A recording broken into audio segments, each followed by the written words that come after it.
and welcome to Stef Talks Trash. My name is Stefanie Valentic, Editorial Director of Waste 360.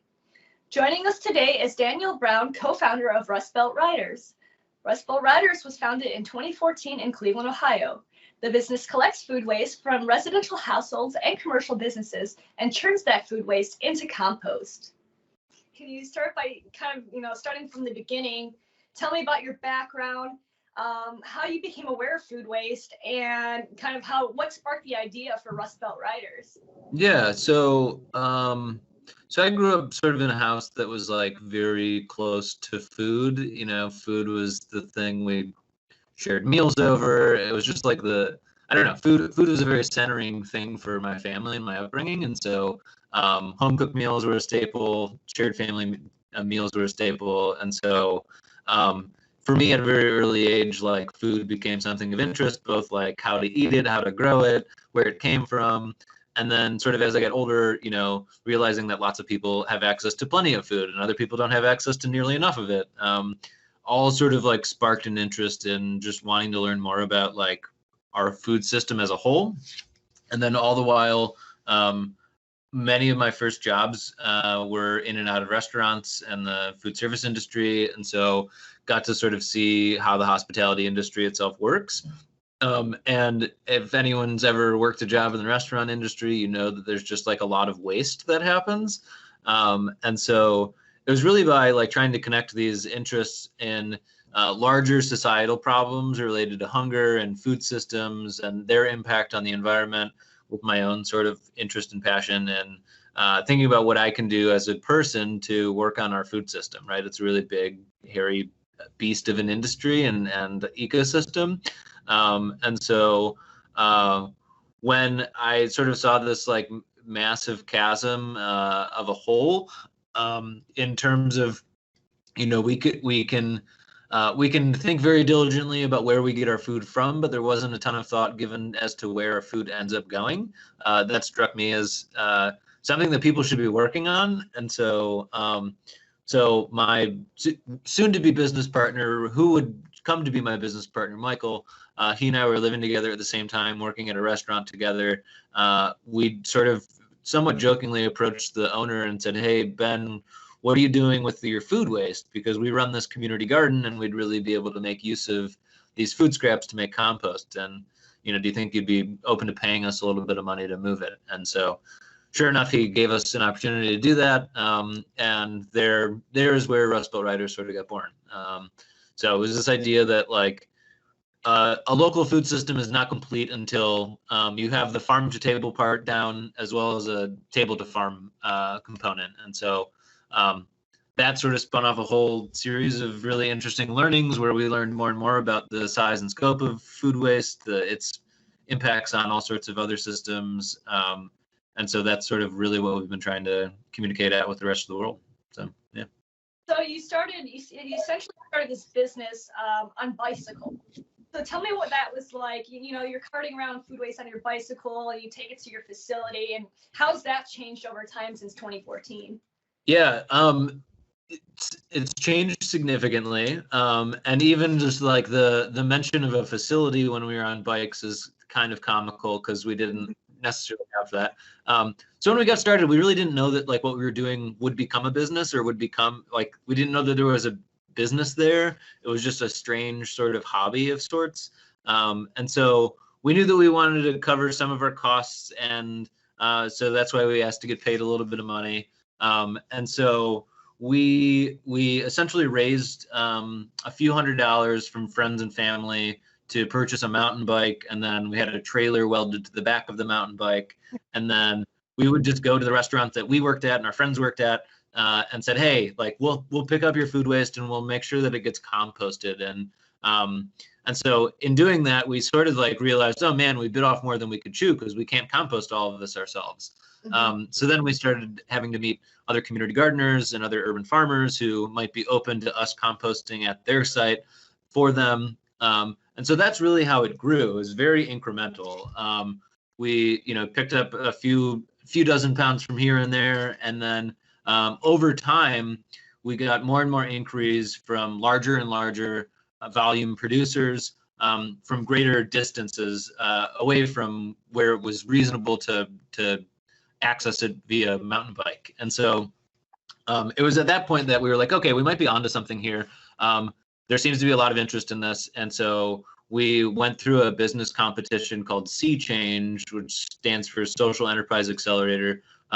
And out of that, really, we emerged with like a more sophisticated business plan, and then quickly pivoted from doing this work on bicycles to in vehicles, which allowed us to service a far wider range of client types, but also service a wider geography. And so, so we fast forward to today, 2014, we're on a mountain bike with a trailer. In today, 2021, we've got a staff of 12 people.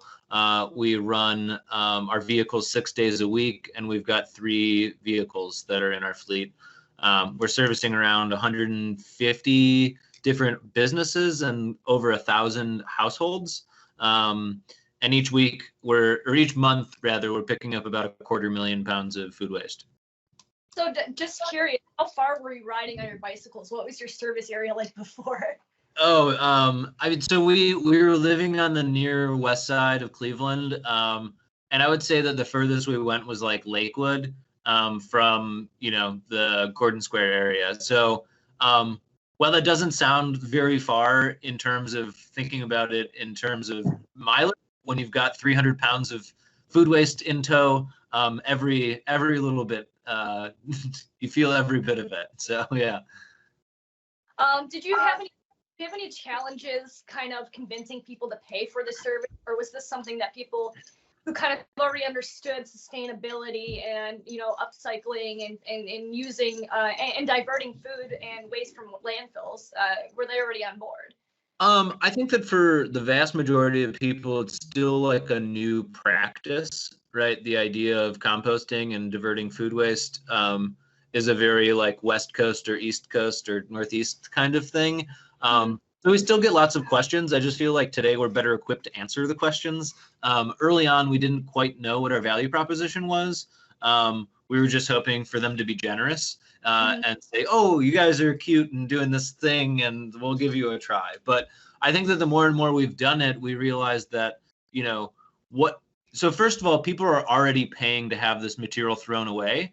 It's just being disposed of in an environmentally reckless way, right? When food goes to landfill, it emits methane. It's very harmful. There's no externalized cost consideration for when we throw food into landfill. And so comparatively, on the long term, from a long-term thinking lens, our service is actually exceedingly affordable. But that's compared to landfilling, which is present day very cheap, but long-term very, very expensive. But additionally, I think the things that we realized was that by providing ongoing training, data and metrics, as well as like employee engagement, were tools that continue to attract really talented people to places of employment, to attract highly motivated people to be part of an organization. It's marketing, it's branding, it's a unique value proposition that all of these businesses get to imbue their brand with by use of our services. And so in lots of ways, we're like a turnkey marketing solution and a turnkey environmental service that any business can contract with to achieve these desired environmental goals, social goals, or community sort of engagement goals. So you acquired this new facility in July of 2020, correct? Yeah. So tell me about the new facility and how that's changing your processes, and where do you see that going in the future? Yeah, so I think that the access to that Class 2 composting facility is by far and away the biggest fundamental shift in our organization since getting off of bikes and into vehicles. We have historically, as many other food scrap haulers have to deal with, is the idea of like, okay, picking up the food waste is a challenge in and of itself, but composting it is a different beast entirely, right? And so we have always composted some amount of the food waste that we were collecting whether it be on a small 3-bin composting system at a garden we were running, or really testing the limits of the Ohio EPA's allowable exemption for one parcel to be composting at. We've always known that we will be most competitive and most dynamic when we can be composting 100% of the material that we're collecting from our clients. And so the access to this facility for us represents a number of things. First and foremost, we're now able to compost all of the material ourselves that our clients produce. Previously, we were having to pay third parties to compost it for us, where they would in turn process the material and sell it to their users.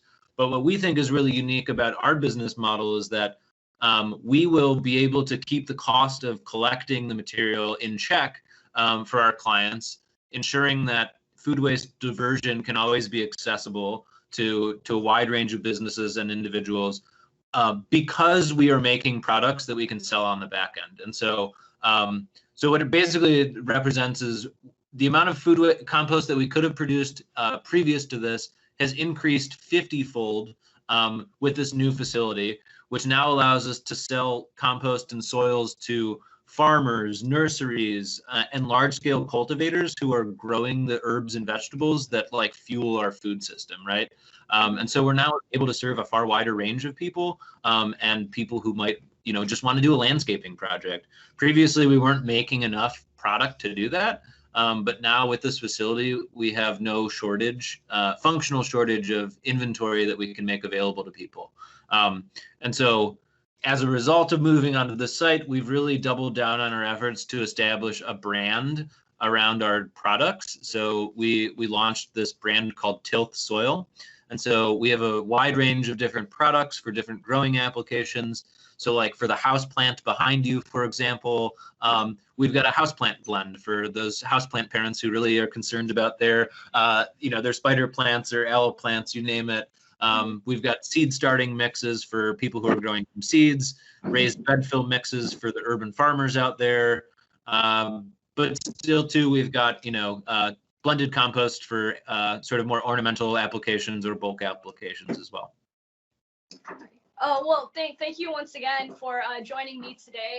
So do you have any final thoughts or anything, where would you like to see your business go? And, what would you say to somebody who, as you mentioned, this is more of an East Coast and West Coast type of deal. What do you say to somebody who is not necessarily in an area that, has these services available?